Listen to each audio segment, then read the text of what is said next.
I didn't say a word when the HOA president slapped the stack of violation notices down in front of me at the emergency board meeting. I just slid a single manila folder across the table. Inside were the county easement maps, signed and recorded back in 1984.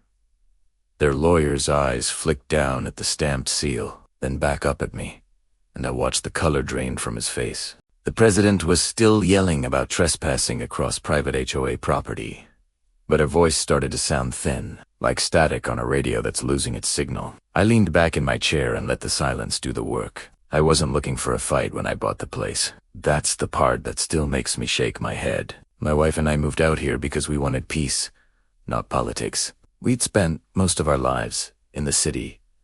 Traffic, crowded neighborhoods, thin walls, where you heard every argument next door. When my father passed, we found ourselves inheriting a stretch of land about 40 minutes outside town, tucked along a tree-lined gravel road that ended at a wide clearing where an old farmhouse stood. The driveway cut straight through what used to be pasture land, before connecting back out to the county road. It wasn't fancy, but it was ours. The first year was bliss. I rebuilt the back porch, planted vegetables with my wife, and started clearing out the brush that had crept in over the years. Every evening we'd sit out and watch the sun drop behind the ridge, the quiet broken only by crickets or the occasional deer. I liked driving the long gravel stretch home from work.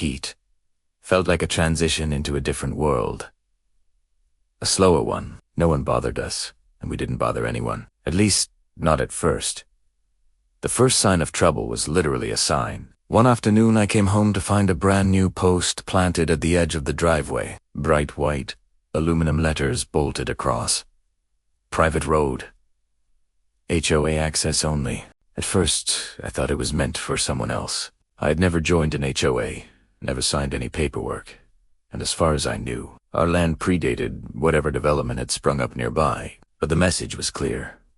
Someone wanted me to think I was trespassing on my own driveway. The next week, I got my first letter. A notice from the Oak Ridge Estates Homeowners Association, citing me for unauthorized usage of community infrastructure. They demanded I either join the HOA and pay annual dues, or cease unauthorized travel across their private road. I actually laughed the first time I read it. It felt like a mix-up. Surely they couldn't believe they owned my driveway. I called a number listed, thinking I'd clear things up in 10 minutes. Instead, I got a woman who identified herself as the HOA secretary. When I explained who I was, she'd cut me off with this clipped tone. If you want to use the road, you'll need to become a member. That's how it works here. I tried to explain that the road had been there long before the subdivision existed, that it was the only way into my property, that the land had been in my family for decades. She just repeated the same line. Join the HOA, or you're trespassing. At first I thought reason would solve it. I sent polite letters. I attached a copy of my deed. I even showed up at one of their open meetings, trying to introduce myself and explain the history of my land. They didn't want to hear it. The president, a sharp-voiced woman named Deborah, who everyone quietly called Karen behind her back, leaned across the table and told me in front of everyone, "If you Dante comply, we'll block the road." And block it they did. Within a month, they installed 2 more private road signs along the driveway, each with threats of fines for unauthorized vehicles. Then one morning, I woke to find orange cones stretched across the gravel, chained together with a padlock. The only way in or out of my property was sealed by an HOA that, as far as I could tell, had no legal authority over me at all. That was the day my patience shifted, not to anger, but to something colder. I stopped writing polite letters. I stopped trying to talk to Deborah. Instead, I started researching. I spent nights at the county recorder's office, poring over dusty survey books. I learned how easements worked, how rights of way were established, and how subdivisions got approval. What I found was like striking oil. Back in 1984, before Oak Ridge Estates even existed, my father had granted the county a recorded easement across our driveway to ensure permanent access. The county, in turn, designated that easement as the official access point, not just for our land, but for emergency services. It was public record, black ink, stamped, sealed, notarized. The HOA couldn't override it, even if they wanted to. Meanwhile, the harassment escalated. They started taping violation notices to my fence. They fined me thousands of dollars I never agreed to pay. They sent letters threatening to tow my truck for parking on community property. Neighbors who used to wave grew quiet, afraid. "Oh, the board?" My wife stopped gardening out front, too embarrassed by the constant signs plastered along our driveway. Every part of it felt like psychological warfare, meant to exhaust us until we caved. But every letter they sent, I added to a growing binder. Every photo of a cone or sign, I dated and printed. Every conversation I recorded, I transcribed.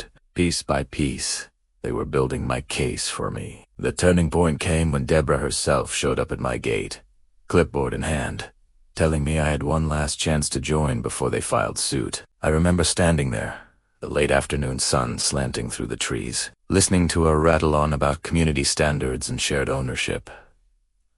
I didn't argue. I didn't raise my voice. I just told her calmly, "We'll see how the county feels about that."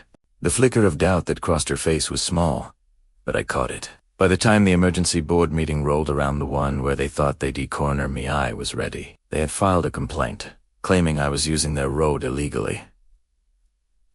They expected me to fold, maybe beg for membership. Instead, I brought the easement. When I slid that folder across the table and their lawyer saw the county seal, the room shifted. The man cleared his throat, adjusted his tie, and quietly told Deborah they had a problem. She tried to bluster, to claim the easement was outdated. But he shook his head. Outdated or not, it was recorded. Binding, superior to anything the HOA had scribbled into their bylaws. I didn't gloat. I didn't raise my voice. I just explained, calmly and clearly, that if they continued to block access, they wouldn't just be in violation of my rights, they'd be obstructing a county-recorded easement required for emergency vehicles. That was a liability they couldn't afford. I left the folder on the table, told them I expected the signs gone by the end of the week, and walked out. Within days, the cones disappeared. The private road signs were yanked up. The violation letters stopped arriving. Deborah resigned as president 2 months later, citing health reasons. Funny how her health only seemed to suffer once she realized the HOA had picked the wrong fight. Life quieted again after that. My wife went back to her garden. Neighbors started waving again, some even muttering apologies about not knowing the full story. The binder of letters and photos still sits on my shelf, a reminder of just how far people will go when they think they have unchecked power and how quickly that power evaporates when confronted with actual law. Now, when I drive down that gravel road and see nothing but trees and sky, I smile. Not because I won some petty fight, but because I know that silence was earned. The HOA wanted control, but the county easement said otherwise.